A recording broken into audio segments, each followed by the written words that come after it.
People who rely on home carers are being left without vital support as a result of high fuel prices. This according to the Home Care Association.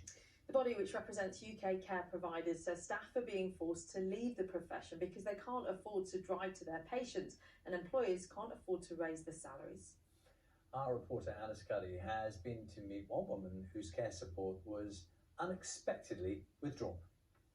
Morning, I'm really sorry. I thought the social workers had been in touch to let you know that our care package with you ended last night. Sadly, I don't have any clients in your area and staff are complaining about fuel costs. Natalie has been living without professional care support for over 5 months. It's really frustrating. We've been constantly on the phone to social services saying, what's going on? Can we have some help, please? Complications in pregnancy have left her unable to walk and with a range of health conditions. Antibiotics. Her husband Jason now has to care for her as well as looking after their young son. I feel like I'm trapped in this little house. I have to rely on my husband to do everything for me, and that's not what I wanted for the kids.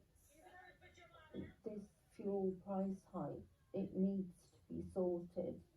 Natalie is not the only person whose care has been affected by high fuel prices. The shortage of home care workers is adversely affecting everybody that needs help.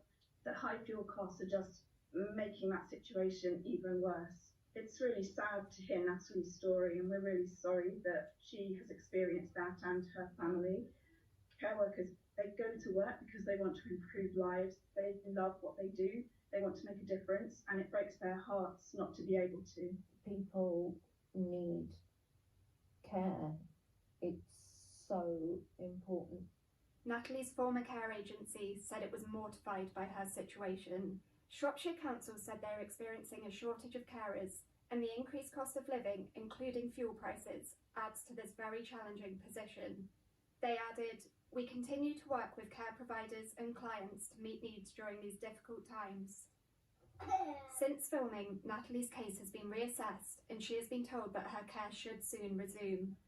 But she worries about those still waiting for support. I have a family, but there are a lot of people that don't have families.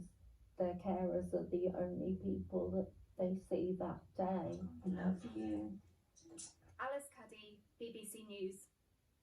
We should say our thanks to Natalie for sharing and her family for sharing her story. It really brings it home the problems people are facing literally on a daily basis. And we're hearing so many of those stories, aren't we? We can speak with Louise Didlock, who's a carer, and Dan Archer, who is Chief Executive of a care agency. Louise, let's start with you. I'm guessing you're not particularly surprised by what you heard just then.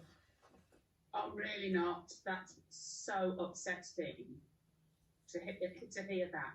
But I can perfectly understand it because we just don't get enough money for the fuel that we're allowed to get. The mileage that we get doesn't cover what we use. And just to be clear, it's not just the petrol that you use, it's the time it takes to get between service users. You aren't always paid for that either? Yeah, we aren't always paid. We'll get paid for like the half an hour or the hour or so we are in a call, but we aren't necessarily paid for our travel time. And travel time can take anything between, if you're lucky, 4 minutes to half an hour plus, which means if you're doing a half an hour call, you're only getting paid for half an hour instead of the full hour that you're actually at work for. And it's a very specialist skill set, isn't it, that home carers need to have. I would imagine that the stress of the expense of the petrol of getting to and from the job is going to impact the care that you provide sometimes. It does, because you're just so stressed about trying to get between clients and still be efficient and good at your job, and just chat to these people, because like the lady was just saying, you are the only person they see sometimes. And it's just so difficult to actually just get between clients and think, well, I can afford to do this. Louise, good morning to you. So many people are full of respect for the kind of work you do. Can I just check a couple of things? You will work for a local authority, do you? I do, yeah. Well, I work for a company that's paid by the local authority. And you're very And kindly. I have, Okay, sorry, you're very kindly sharing, your story with us. And I don't know how much more you want to share with us, but can you tell us, for example, how much you're paid per hour? Are you happy to share that information? yeah, I'm paid what the local authority sets. I just want to say that my company has been brilliant and they're trying to sort this out for themselves. But we're paid by the social services, and I'm paid between £9.90 and £10 an hour, depending on whether I work weekends or not. Okay, Liz, thank you for sharing all that information because it really matters down, Archie. So just to explain to people, you run a profit-making company. Correct. And you largely work in the private sector, but you have people working for NHS and council as well. Correct. Yeah. What do you pay?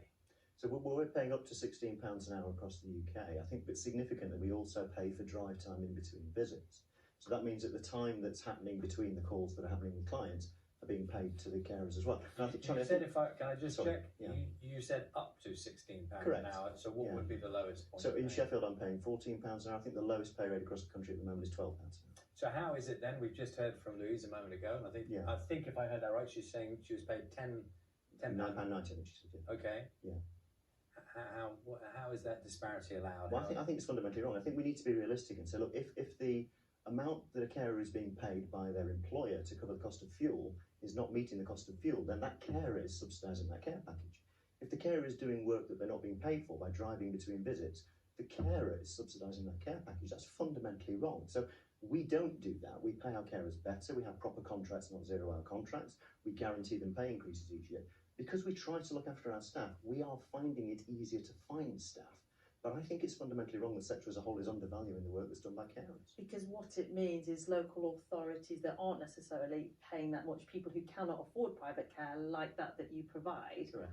are being left, are being abandoned in some cases. Absolutely right. And so in the video packet that you guys have shown this morning, I've talked to the producers because we have an office about half an hour away from that lady. I'm going to see whether we can provide care to that lady because I know we've got availability in that area. I know we can help her. Well, But it's where the money comes from, isn't it? Yeah. Can you explain that to us? Because they've been told their local authority cannot provide because of the costs.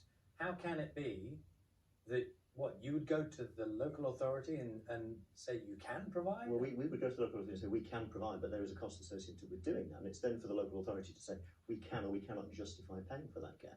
But a local authority has got a duty of care to ensure that people receive that care package. If I've got carers in the area, I know we can help, Charlotte. Louise, I'm going to give you a last thought on this one because you're the one at the sharp end in so many ways. Are you working today? How's today looking? No, I'm off today. I think I was on late last night, so I'm off today. Oh, well, have a nice day off because clearly you have earned that. Thank you so much for sharing your story with us. Good to see you this morning. Lovely. Thank you very much. So that's Louise Didlock, Dan Archer, CEO of Visiting Angels Care Agency. Thank you for your time as well. Yeah, good to meet you. And I'm sure this is an issue we will be revisiting a lot on Breakfast. It's coming up to